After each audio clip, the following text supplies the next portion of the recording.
Hello friends, ఎలా ఉన్నారు?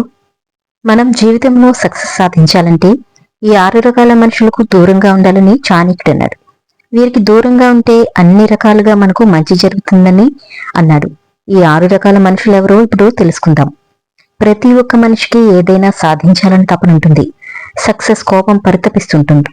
కానీ 100% మంది మాత్రమే సక్సెస్ అవుతుంటారు. మనం సక్సెస్ అవ్వటానికి అవలేకపోవడానికి కారణం మన ఎంపికలు, నిర్ణయాలే. ముఖ్యంగా మనం ఎవరితో ఉంటున్నామన్నది మన భవిష్యత్తును నిర్ణయిస్తుంది. చాణక్యుడు చెప్పిన దాని ప్రకారం మన జీవితంలో సక్సెస్ సాధించాలంటే ఈ 6 రకాల మనుషులకు దూరంగా ఉండాలి.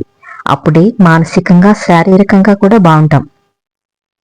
డబ్బు కాదు, క్యారెక్టర్ ముఖ్యం. డబ్బు ఉంది కదా అని ఎవరితో పడితే వారితో స్నేహం చేయకండి. మంచి విలువలు, నిజాయితీ ఉన్న వ్యక్తులే జీవితంలోకి అనుమతించండి. ఇలాంటి గుణాలున్న వారే మనతో ఎక్కువ కాలం కలిసి నడుస్తారు. మన కష్ట నష్టాల్లో తోడుంటారు. సక్సెస్ కు మార్గాలు వేస్తారు. మాటలు కాదు, చేతలు ముఖ్యం. ఏ బంధమైనా కావచ్చు, మాటల కంటే చేతలే ముఖ్యం. కొంతమంది మన కోసం అది చేస్తాం, ఇది చేస్తాం, మనల్ని అంత ప్రేమిస్తున్నాం, ఇంత ప్రేమిస్తున్నాం అంటారు. కానీ చేతల దగ్గరకు వచ్చేసరికి వారి ప్రవర్తన శూన్యం. నిజంగా వారు మనల్ని అభిమానిస్తుంటే, ప్రేమిస్తుంటే మాటల్లో కాదు, చేతల్లో కనబడుతుంది. చేతల్లో మన మీద ప్రేమను చూపించేవారు మన సక్సెస్ కోసం చివరి వరకు తోడుంటారు. ఎప్పటికీ ఒకేలా ఉండేవాళ్ళు. మనతో ఎప్పుడూ ఒకేలా ప్రవర్తించే వారితోనే ఉండండి.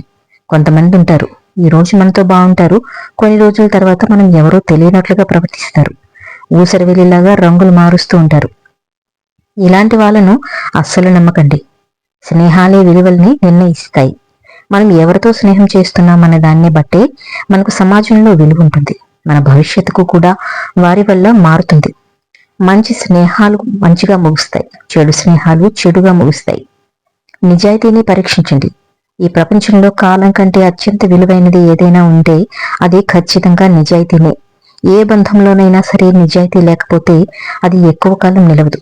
మన దగ్గర అన్నీ ఉన్నప్పుడు అందరూ ఉంటారు, కానీ ఏమీ లేనప్పుడు కూడా ఉండే వాళ్ళే మన వాళ్ళు. అలాంటి వాళ్ళను ఎప్పుడూ మిస్ చేసుకోకండి. చివరిగా ఇక నెగిటివ్ గాళ్ళు. కొంతమందికి మనం ఏదైనా సాధిస్తామన్న నమ్మకం ఉంటుంది. అలాంటి వారు మనకు తోడుగా ఉంటారు. మరికొంతమంది ఉంటారు, మనం ఏదైనా చెప్తే చేసినప్పుడు చూద్దాంలే, నీకంత సీన్ ఉందా అంటూ ఎగతాళి చేస్తారు. మనల్ని అన్ని విధాలా నెగిటివ్ వైపు లాగడానికి చూస్తారు.